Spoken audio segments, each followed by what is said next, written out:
Welcome. This is a quick tutorial on how to format, or actually not even format, how to use the pre-formatted assignments that I have in the Blackboard course room. As I've shared with the class, I already have the documents formatted for you. This is an example of an MLA assignment. And if you chose the MLA assignment, let's say that you already typed your assignment in Microsoft Word, you've already copied it, and what you need to do is paste it into this document. You've already retrieved it from the course room, and what I'm going to do is I'm going to go into the course room to make sure that you guys can see exactly how you retrieve that. So you go in, you log into your class. This class I'm using is Management 1100. You go into the lessons area. You click on assignments folder. And you see at the top it says required sample assignments layout. Once you click on the document, whether you're going to use the MLA format or the APA format, I'm going to click on MLA. It downloaded on my screen, and then when I opened it, this is what I see. So I'm going to, everything that's in red needs to be changed, and if you see closely right here, I'm going to enlarge this so you can see it even more. These are the instructions. It tells you everything you need to know in red. It says be sure to change all font in red to the current and proper information and change the font color from red to black. Make sure that all font is in 12-point Times New Roman. Use a standard 1-inch 2.5 centimeter margin, which is already in that format as it is. But I'm telling you this in case you then make a mistake and you throw off the formatting, you know where it should be. If you want to know how to properly cite sources in the body of your paper, I've included 3 examples below that use the same known author, but there's different ways in which you can cite that author. That is the proper citation for using MLA. When you don't know the author, whether it is on a website and the company doesn't list the author's name, you can use a shortened title of the publication instead of an author name, making sure that you place the title in quotation marks if it's a short work such as an article, or you italicize the title if it's a longer work like a play, a book, television shows, or an actual website link. And then you provide the page number. So this shows an example below. Then on the next page, you'll see the Works Cited page. This is how you properly cite your work as far as this is also the reference page if you're talking about an APA. This is the proper format. So I'm going to use this as an example. Now the instructions already tell you to change all the font from red to black. So guess what I'm going to do? I'm going to go Edit. This is for Mac, so it's different with PCs. I'm going to select all. I'm going to now change my font, all the color, over to black. Wow, it's done. Now I don't have to worry about anything in black. I know that all of this is going to change though. I'm going to change the title of my assignment because let's say that's not the title of the assignment. Let's say the title of the assignment is, let's see, some other kind of ethical dilemma, we'll just say, right? We'll say ethical dilemma in the workplace. I'm just coming up with something, all right? That's the name of it. You type in your, up top is the correction, is your last name. So if your last name is Smith, then it'll show, if you see, in the header of all your pages. So I know that's Smith. Then you put your name here. Let's say your name is Brenda Smith. I don't know if I have a student named Brenda Smith. If I do, there you go. There's your instructor. There's the name of the class. If this is a different class, this is for my other students. If you're in one of my other classes, guess what? You're going to need to change this to your class number. Change the date to what the current date is, right? Then over here, your title needs to say the same as it says on that front page, on the title page. This has to have the same title. So I'm going to copy and paste it right over this. Voila. Now, you see how these are sectioned off. Now, what I'm going to do is, let's say, I'm going to leave that bottom there so I still have space. You need to push that works cited page all the way to the next page. A lot of students forget to do that. You see how it's now properly on that last page. That allows you to type whatever you need, multiple pages within here. And I'm going to show you. For instance, so let's just say that I typed, there's something that I'd already put in, and this is all the information that I've now copied and pasted into the document. And I've done this now for a couple of pages because the assignment was, 2 pages minimum, 3, no, let's say, but I kept typing because it was a great topic and I had a lot to say. And so my document was copied and then pasted. I'm typing for this because, of course, but I copied and pasted in here. This is where, and I need to readjust because that's the extent of the my work.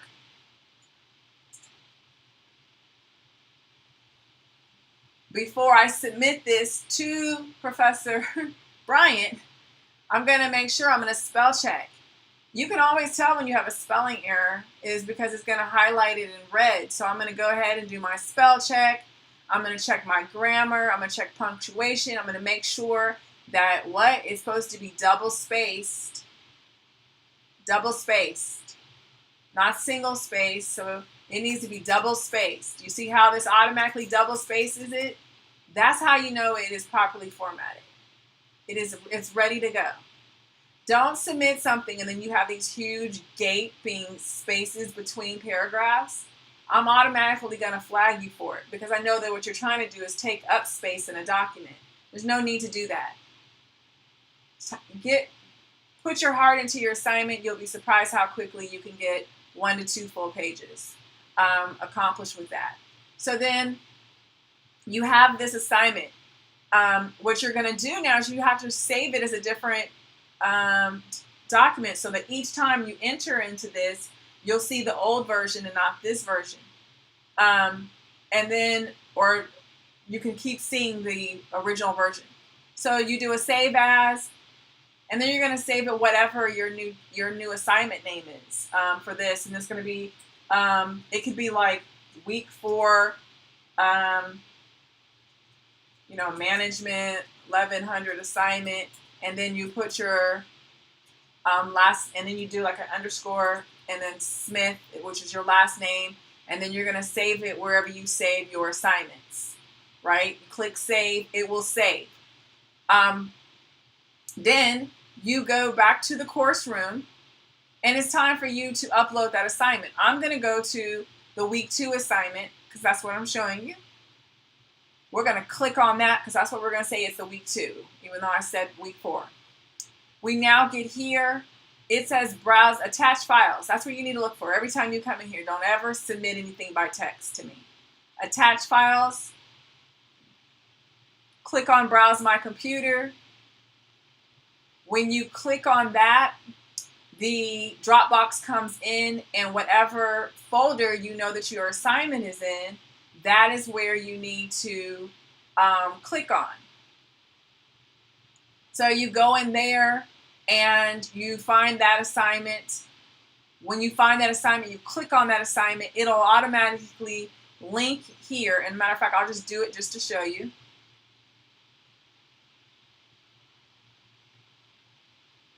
See how it attached right here?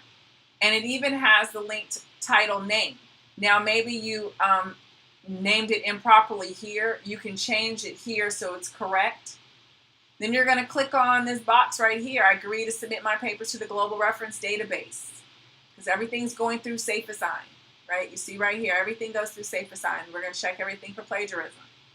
If you want to leave me a comment, you can. You can say, here's mine.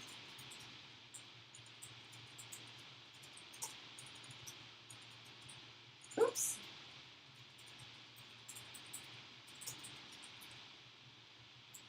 If you choose to, you don't have to. Then you click Submit. And upon clicking Submit, this is what you're going to see. It will show you success. Your submission appears on this page. The submission confirmation number is, copy and save this number as proof of your submission.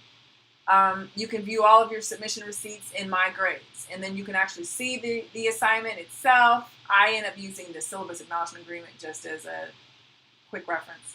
And you see everything on the side that you did. So you realize that you don't have a grade yet.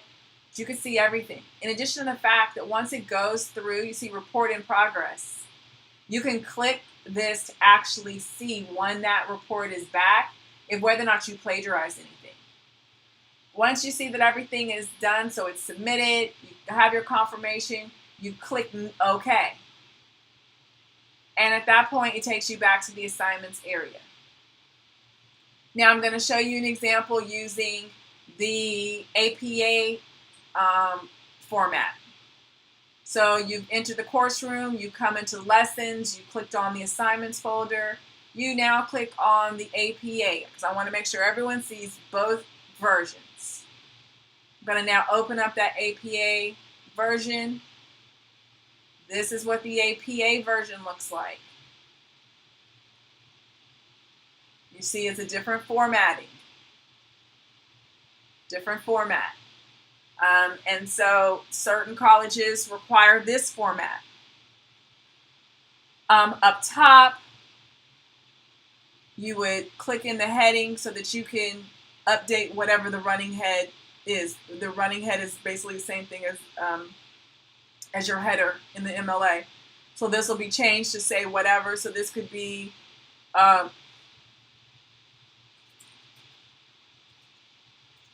oops, right? And if you want, you could do then you close that out.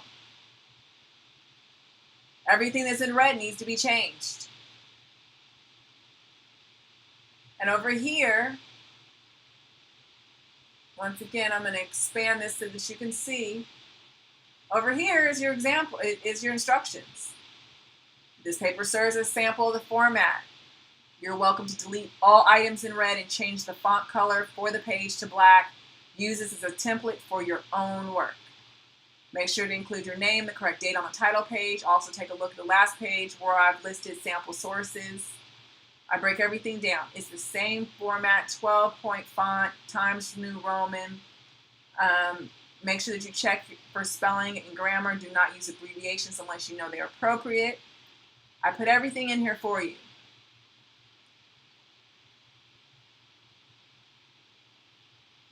And this shows you exactly how you would cite your source according to APA. And then, of course, here's the file naming convention, which would be, your name, the homework title or whatever, the week, and then it would be the extension if it's a ... or .docx. And over here is your reference page. And this, you see the different formatting of how the references. It'd be the author's last name, comma, their first initial. This would be the publication year. If there's no publication year, you put N.D, which means no date. That is the title of the article or the book. There's the source. This is where it was retrieved on that particular date from. And then here's the web link. That's where you actually retrieve the source from. This is when it's a physical book.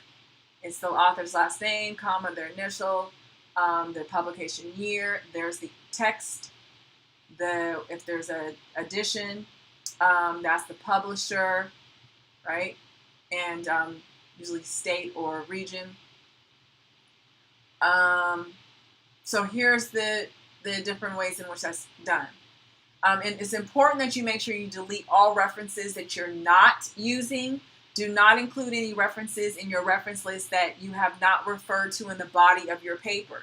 So if you went to 5 sources, that's great. But if you did not use those 5 sources in the body of your paper, don't put them over here, because when I see this over here, I start to look for those sources in the body of your paper. And this is both, no matter whether this is APA format, which is this, or if it's MLA format, which is this. Well, the old one, right? I need to make sure that I can see which authors you used. But just like this same thing, I'm going to come through and I know that I need to change.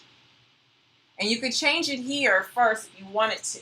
So we know this is week 2. We already said this is Brenda Smith. We're going to change the date. I'm going to say, just going to put date. Then I'm going to change the entire font. I'm going to select all. Now I'm going to change the font to black. Now everything is in black. Now the only thing that's in red are things that the spell check believe are improperly spelled. You would do a spell check, and then of course after you confirm this information is correct, you would just accept it as is. All of this information right here, of course, would be switched over to, it would be, you would select it all, delete it, and then in here is where you would push the references down. And just like what I showed you in the MLA assignment, you would copy and paste or type directly into the document. It's really up to you. You can type right into the document, just like I did in the other example. It's already double spaced for you. So what you don't want to do is this, because at that point, that's not double space. This is double space. If you want to see, that's double space. It's already formatted for you in double space. And that's how it needs to look. You would do the same thing. After the document, you'd save as,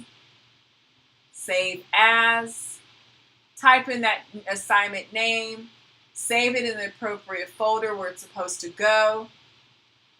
Click save, go to the course room, go into lessons, go into assignments, go to that assignment, click on it. That it's done. That is how you do the formatting for the assignments. This does not apply for the discussions. The weekly discussions, you're typing just like you would normally type anything else. The only thing I am concerned about is making sure that the assignments, the written papers that you submit for grading, are properly formatted in either the APA or the MLA versions. I'm trying to help make sure that you all are better writers, prepare you for advanced learning on the 4-year college level, but at the same time, I'm trying to prepare you to be better business writers. It helps your eyes to see. There's a reason why we say to make sure that with the spacing, one thing about this is that it gives more white space. This is white space. And what you don't want to see is when you normally see writing in a book, everything, or normal typing in a document, what happens is, and I'm going to show you what it looks like in single space. See, that's single space. Imagine reading pages and pages of words in single space. It is, what happens, it wears your eyes out. There's no white space. There's nothing blocking, there's nothing helping to break up what you're reading. And so your eyes will become worn out. Additionally, you have a higher probability of skipping lines, overlooking things. But if you notice, after so many lines, and it's usually anywhere between 3 and 5 lines, there's usually a space to allow for the new paragraph, and it's indented, right? And then that new paragraph can begin. But even then, it's like, oh my goodness, it's still single space. This is, oh gosh, this is what we see in most, and you can see them in a lot of the paperback books and things of that nature. It's single space, and it's also what we see in our course textbook. It's just painful. What happens is it consumes less paper, as far as your book will then only be 200 pages or so, but they have to then break this up in order to help. So what they do is, that's where you start seeing a lot of graphs, and you start seeing other things to kind of break up the monotony. But look at the difference of reading that paper and then reading other paper that has double space. Do you see the white space in between? It breaks things up. It gives your eyes room to actually see where you are. It is less cluttered. It is less cluttered. Okay? That is, we need to be able to see what is going on. So we want it this way. And then when you're going to the next paragraph, then guess what? That next paragraph is already indented for you. See? It already has the indentation for you in this format. All you have to do is type. Make sure you do make sure you, when you're about to do another paragraph, that you actually do it. What I don't want to see in either format, I don't care if it's APA or MLA, do not send me a paper where it has huge paragraphs, and I'm about to show you what I mean. This is what we used to do, middle school, high school, and you just hope that your instructor would just kind of get it. And I'm going to do, hold on a second, I'm going to save some time, so I'm going to, oops. There we go. I'm going to show you what I'm talking about. This is painful, and see, it indented already for me because it knew. It said, oh, that's too much. But I'm going to force it for this example because it's imperative that you guys see what I'm saying. Don't send in a paper and this is one huge paragraph. You see that? That is just as bad as this. Because it looks like one big, long, run-on sentence. And I'm not sure where your thought is beginning or ending. There needs to be a break. There's the break. You see the break? The eyes naturally pause and say, oh, thank you. Oh, thank you. That is how it should look.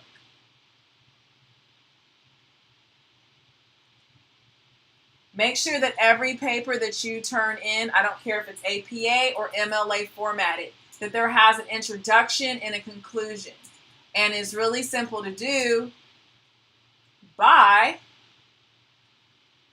making sure my reference page is properly formatted. There we go. Is by starting it right here and just saying introduction. Right? If you've done your introduction and you're telling me up front what this paper is going to be about, what's going to be covered, try to refrain from using I, right? Try to refrain from using I. You can just talk in third person. But I understand that's something that you eventually learned how to do, and we'll work on it. But then let's say now you're getting into the body of it, and this section right here is going to cover, I'll just type whatever, right? Whatever. If you start having headers, what I want to make sure is that when you guys want to do headings inside of your document, that is clearly distinct from the rest of the paper, that it doesn't seem as though there was just some kind of hanging word off the side. So you do your whole paper, and at the end, you want to conclude. You know, you want to wrap up your paper and say whatever it is that you needed to say in that conclusion. If the conclusion wraps over to another page, whatever you do, please don't leave the references here. Scroll down, get those references onto their own page. Make sure you delete this. It's important. It's not there. If there's any graphs, don't have the graphs. This is what needs to be left. Change the sources. What sources did you use? What did you not use? And it's really simple so that you don't lose the format. You're like, oh my gosh, I couldn't remember how it was. If you used a book, then this is what you do. You just type in your author's information. And so you start typing it in, and you'd say, you're like, okay, I know there's a comma, and then I'm going to put in, okay, and then I know that this was published in,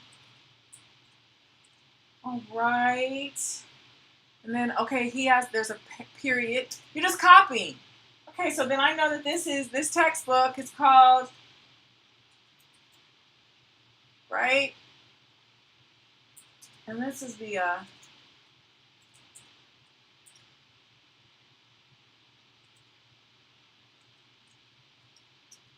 and I can turn around and look on the textbook to see where it's published, and I copy the information. Then once I'm done with the old source, I just delete it. Delete everything else. Oh, I didn't use this either. If I only have one source, guess what? That's all that needs to be on this page. That one source. And say, okay, here's this. I'm good. You've double checked it. You've read it. It all looks good. It's spell checked. It makes sense. You save as.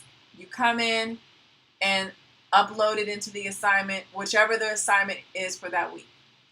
This is how you need to do all assignments.